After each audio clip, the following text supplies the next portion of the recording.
देखिए किसान भाइयों, मैं एसएन के यूट्यूब चैनल से आपको मार्गदर्शन कर रहा हूँ। एक्चुअली ये अजीत की 102 वैरायटी है जिसमें हमने एक उर्वरक का प्रयोग किया था। जहाँ तक कि कुछ वीडियोस मैंने यूट्यूब पे देखे और गुल का प्रयोग करने से क्या होता है। तो एक उर्वरक है गुल, और ये अगर हम खेती में दिया जाए और इसका जाति का चयन, उसके बाद पानी व्यवस्थापन और जो मिट्टी होती है वो किस प्रकार से है, खेती किस प्रकार से, इसका हम अगर किसान भाई नियोजन करते हैं तो पारंपरिक जो खेती आजकल किसान भाई कर रहे हैं और उसमें बहुत सारा जो डिप्रेशन आता है, एक नाराज़गी ये होती है कि भाई हमें उत्पाद नहीं हुआ। तो इसमें 2-3 कारण जो कि मुख्यतः होते हैं। एक तो पहला जो हम चयन करते हैं जाति का, कौन सी जाति लेनी चाहिए, हमारी जो खेती है वो किस प्रकार की है, मिट्टी साधारण है, काली है, या तो किस प्रकार की ज़मीन है, इस पे ये निर्भर होता है। दूसरा, समय पे उसका जो पीक है, अनाज है, उसका बुआई जब आप करते हैं तो समय पे होनी चाहिए। बहुत सारे किसान भाई 1-2 महीना ये देर से कर देते हैं उसकी बुआई, तो उसकी वजह से बहुत सारी दिक्कतें होती हैं।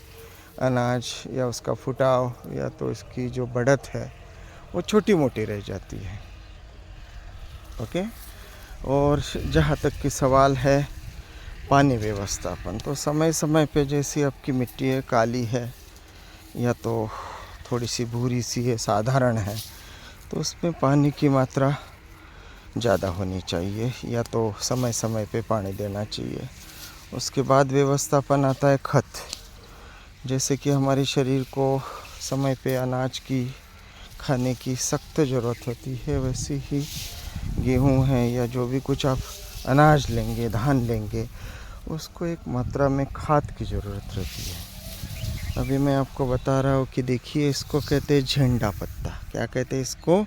झेंडा पत्ता। इसका महत्व ऐसा है कि जितना झेंडा पत्ता बड़ा, उतना ये जो बाली है बड़ी होती है।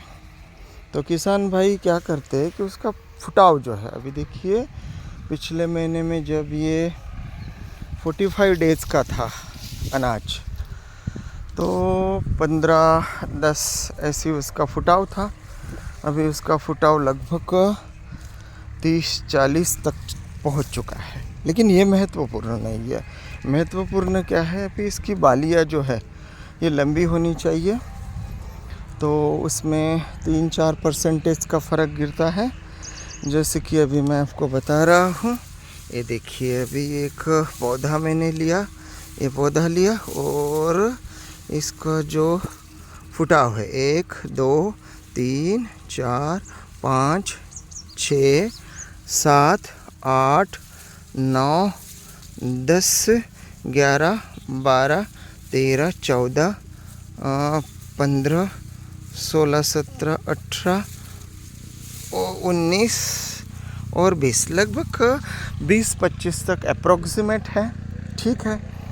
लेकिन इसकी जो झेंडा पत्ता से लेकर बाली है, बाली में जो गेहूं का निर्माण है, उस अवस्था में जब हम उसकी प्रॉपरली, अभी इसमें तो कोई ये नहीं है क्या जिसे हम कहते हैं कि कीटक या तो तंबेरा नहीं है, हरी भरी है। अजीत की 102 ये चयन मैंने किया था। पहली बार मैं मेरी लाइफ में इस प्रकार से ये खेती कर रहा हूँ, और मैं किसान भाइयों को यही संदेश देना चाहता हूँ कि तुम जो किसी भी धान लेना चाहते हो तो इसकी प्रजाति पहले प्रॉपरली उसका चयन कीजिएगा, उसके बाद उसका पानी व्यवस्थापन कीजिएगा, और उसके बाद उसका जो खाद है उसका व्यवस्थापन आपको प्रॉपरली करना है, तो आपको एक नाराज़गी नहीं आएगी।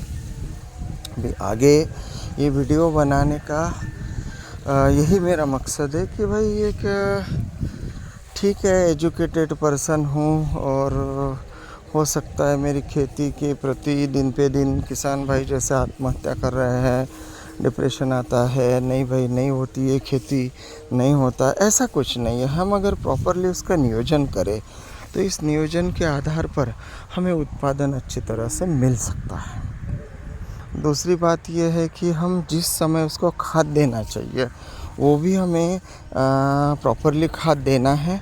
और उसके बाद सबसे पहले महत्वपूर्ण है कि तुम्हारी जो धान है वो जब गर्भावस्था में आता है या तो विकसित अवस्था में आता है तब उसको खाद प्रॉपरली आपको देना है। और इसी प्रकार से या जहाँ तक कि सवाल है ये गेहूँ उत्पादन के बारे में, तो अच्छे से अच्छे वीडियोज़ मैं आपके प्रैक्टिकल ग्राउंड लेवल पे SN के यूट्यूब चैनल के माध्यम से आपको देना चाहूँगा। अगला जो मेरा प्रयोजन है वो ककड़ी का है और ककड़ी के आधार पर मैं आपको नया वीडियो इसी चैनल पे अपलोड करने वाला हूँ। तो किसान भाइयों, आत्महत्या या डिप्रेशन या तो नाराज़गी या तो उस अपने मातृ या तो जिसे हम कहते हैं हमारी जो भूमि है, भूमि माता है, इसके प्रति हमारा लगाव बना रहे। हमारी सोच ये बदलनी चाहिए, हमारा तंत्रज्ञान जो है, टेक्निक जो है वो बदलना चाहिए। और इस प्रकार से आप भी इस प्रकार से आधुनिक तरीके से खेती करेंगे। और आधुनिक तरीके से खेती करने से हमें क्या क्या लाभ होते हैं, ऐसे प्रैक्टिकल ग्राउंड पे मैं आपको SN के सुखदेव राव नामदेव राव खुड़ के यूट्यूब चैनल के माध्यम से आपको आगाह करूँगा।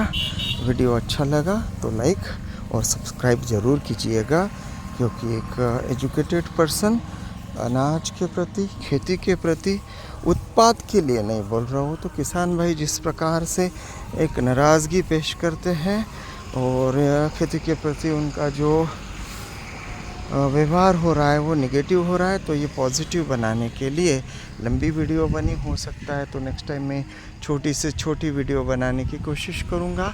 और इस वीडियो के माध्यम से आपको बताना चाहूँगा कि किसान भाइयों, आपको आधुनिक तरीके से खेती करने की है। धन्यवाद। जय हिंद, जय महाराष्ट्र।